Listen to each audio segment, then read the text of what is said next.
Bueno, en esta oportunidad vamos a hablar sobre el tema de gestión de inocuidad de alimentos. Bien, entre los estándares de las empresas más exitosas en temas de gestión de inocuidad alimentaria a nivel mundial, se encuentra el esquema ISO 22000, que es una normativa que integra los principios del HACCP, el cual a su vez requiere un BPM, un plan BPM implementado que brinda las condiciones y lineamientos básicos necesarios para lograr la producción de alimentos inocuos. Entonces, de esta manera se integra tanto la calidad, la inocuidad y la productividad, siendo beneficioso para los usuarios o los empresarios en el tema de que incrementa los márgenes de ganancias y también para los consumidores finales por el objetivo claro que es la inocuidad. Bien, entonces ahora vamos a pasar a hablar sobre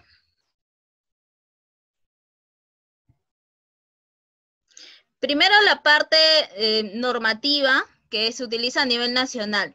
Según la ley 29571, que es el Código de Protección y Defensa del Consumidor, el artículo 1 nos habla sobre garantizar la inocuidad de alimentos destinados al consumo humano a fin de proteger la vida y la salud de las personas, con un enfoque preventivo e integral a lo largo de toda la cadena alimentaria, incluidos los piensos. El artículo 30 nos habla sobre inocuidad de alimentos. Los consumidores tienen derecho a consumir alimentos inocuos. Los proveedores son responsables de la inocuidad de los alimentos que ofrecen en el mercado de conformidad con la legislación sanitaria.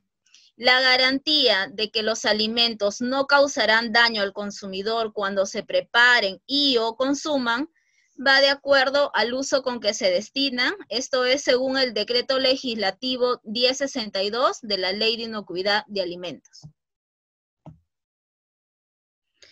Además, adicional a esto, tenemos más normativas, que es el Decreto Supremo 007-98, que es el Reglamento sobre Vigilancia y Control Sanitario de Alimentos y Bebidas, el Decreto Legislativo 1062 sobre la Ley de Inocuidad de Alimentos, que es el cual yo les hacía mención, la RM número 451 del MINSA es una norma sanitaria para la fabricación de alimentos a base de granos y otros destinado a programas sociales de alimentos. La RM 591 del 2008, que es una norma sanitaria que establece los criterios microbiológicos de calidad sanitaria e inocuidad para los alimentos y bebidas de consumo humano. La RM 461 del 2007, que es una guía técnica para el análisis microbiológico de superficies en contacto con alimentos y bebidas. La RM 363 del 2005, que es la norma sanitaria para el funcionamiento de restaurantes y servicios afines. Es importante que nosotros podamos revisar esta normativa que nos va a ampliar el tema de todos estos aspectos, tanto de alimentos para consumo directo como aquellos que se van a procesar. Esto es parte de la normativa. Conforme voy avanzando en las diapositivas, se les va a ir mencionando otras normativas adicionales. Entonces, acá un breve resumen de lo que significa BPMs, buenas prácticas de manufactura, o también lo podemos encontrar en inglés como GMP, que es Good Manufacture Practice, los POEs, que son procedimientos operativos estandarizados de saneamiento, pero en sus inicios se utilizaba en inglés también, en las SSOP, que viene a ser lo mismo, ¿no? Eso es al inicio, cuando recién se empezó a implementar a nivel nacional. El HACCP, que es este sistema de análisis de puntos críticos de control, que es antiguo, desde el 1960 más o menos se empieza a implementar, y bueno, ha surgido una serie de modificaciones, y este HACCP, como vamos a ver a continuación, se aplica según el contexto, es específico para cada producto. Sigamos. Aquí tenemos un breve cuadro una imagen en la cual nos muestra el tema de la seguridad alimentaria, ¿no? La seguridad alimentaria, que es este acceso permanente, esta disponibilidad de un alimento en buenas condiciones, un alimento inocuo, nutritivo, que tenemos derecho toda la población. Acá tenemos que, iniciamos con los sistemas de producción de materias primas, por eso que nos menciona de la granja o de la chacra a la mesa.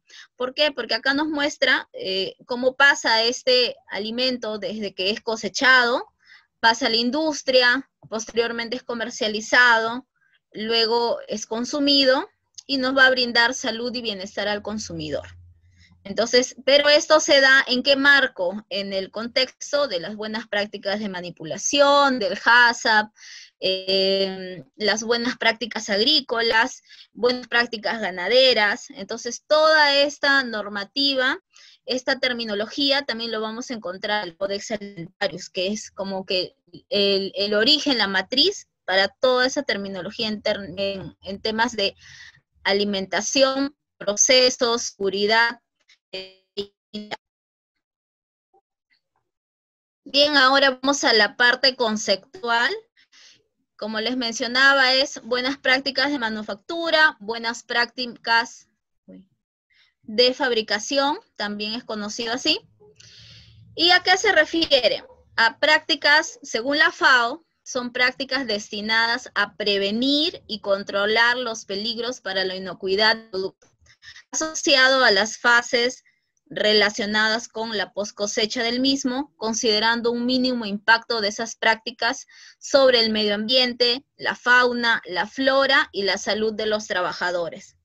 El Ministerio de Salud o DIGESA también en algunos manuales nos habla como las buenas prácticas de manufactura o manipulación como un conjunto de medidas aplicadas en la cadena de proceso de elaboración. Por eso que en esta imagen pueden observar la manipulación. Uno está usando todos sus equipos de protección, por ejemplo el mandil, los guantes.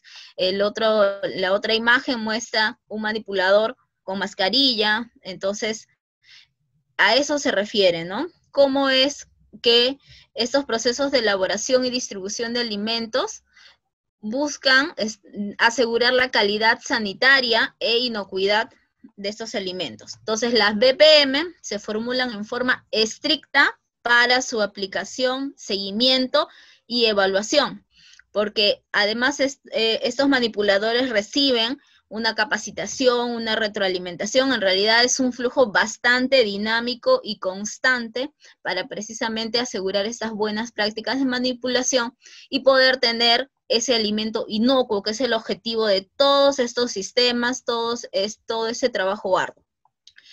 Estas buenas prácticas de manipulación, más adelante les voy a mencionar más detallado, pero se refiere a todo ese proceso de la cadena alimentaria, desde la chacra o granja hasta el consumidor final. Por eso es que ven esta imagen, ¿no? Acá está donde están cosechando, la imagen donde están procesando frutos, se está transportando, se está almacenando, y finalmente llega al consumidor final. ¿Y qué es la cadena alimentaria? Pues son las fases que abarcan los alimentos desde la producción primaria hasta el consumo final. Para efectos de los servicios de alimentación, la cadena alimentaria incluye las siguientes etapas: adquisición o provisión de insumos, que incluye el transporte, la recepción, el almacenamiento, salida, producción, que viene a ser la elaboración, preparación o cocción de estos productos, el servido y consumo final. Incluye cualquier etapa intermedia propia o específica de cada servicio de alimentación. Como nos vamos a ir dando cuenta, tanto estas BPM como las POEs o el HACCP se adapta específicamente al producto al cual la empresa distribuye, ¿no? Al cual esa empresa procesa o exporta quizás. Aquí tenemos una imagen de lo que es la cadena alimentaria. Ya les mencioné el concepto. Y viene a ser desde la adquisición de la materia prima, el control de proveedores, por ejemplo, verificar la calidad de esta materia prima que está siendo recibida, base del almacenamiento, que debe de cumplir ciertas condiciones, tanto de temperatura, actividad de agua, humedad, iluminación, etcétera. La preparación de las materias primas, el control de los parámetros de calidad. El tema de la preparación de la materia prima, también siempre cuidando estos parámetros bioquímicos para lograr la conservación. La preparación final, el tema de los parámetros de calidad del producto final, y el transporte, que incluye también esta conservación y la comercialización. Y como ven, a lo largo de toda esta cadena alimentaria es que se establecen las buenas prácticas de manipulación.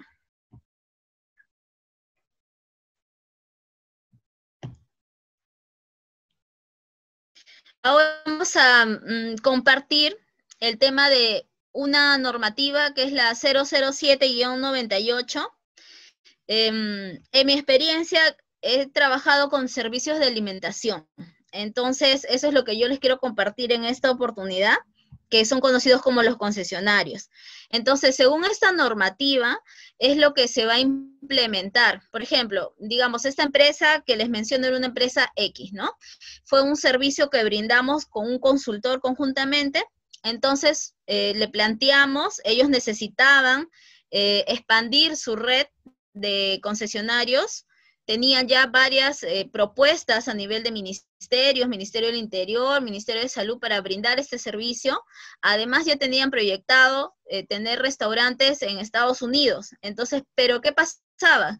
Que a ellos la normatividad ya es mucho más exigente y le piden que en su país haya tenido ya implementados estos sistemas de gestión de calidad, que mínimamente tienen que tener su HACCP implementado y que su autoridad nacional sanitaria, en este caso que era DIGESA, le brinde el documento con el nombre de la empresa. Entonces, ¿qué es lo que se empezó? Porque ellos trabajaban, digamos, empíricamente, ¿no? Brindaban el servicio y no todas las empresas te piden todos estos sistemas de calidad. Hay algunas que, bueno, solamente te piden el tema de los costos, y el costo que ellos daban por el brindar un servicio de alimentación era, digamos, un precio del mercado hasta menor. Pero no trabajaban estos temas de la implementación de las buenas prácticas de manipulación. Entonces, ¿qué se hizo?